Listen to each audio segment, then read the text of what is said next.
кайрымдуулукка үндөп шаарда биринчи жолу марафон уюштурушту. Анда жардамга муктаждар үчүн каражат гана берилбестен, сакайып кетүүсү үчүн жакшы сөздөр айтылып, белгилүү оорчулар обонсотушту. Биздин максат азыр чогулган акчаны болсо, операцияга нуждающий үчөөн жөнөтөбүз, и андан сырткары дагы 41 адам бар. Анан биз письменный кылып бийликке кайрылган атабыз. Булардын дары-дармегин арзандатып берүү, бир эле лечениясы 20 миңден 80 миңге чейин экен.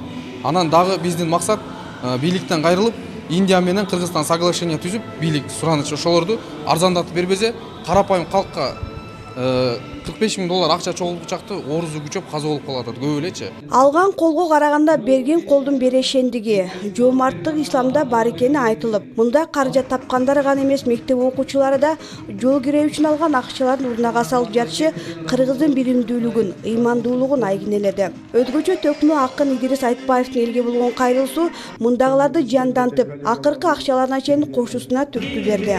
Ачык колдор, мээримдүү жүрөктөр бирикти. Uğrup akkan adamlar, can düğünün güldürü soğup akkan adamlar, ayıgıp ketsin mına dep, jardamın berip turuşkan, tapkanın berip sunuşkan, bu vakıtın bölüşüp ataylap bugün cumuştan. Марафон бир гана каражат жыйноо менен чектелбей, 500дөн ашуун адамдын колу коюлган кайрылуу менен өзгөчөлөндү. Кыргыз өкмөтүнө жогорку кеңешке жолдонгон кайрылууда 3 жагдай эске алынса жакшы болору көрсөтүлгөн.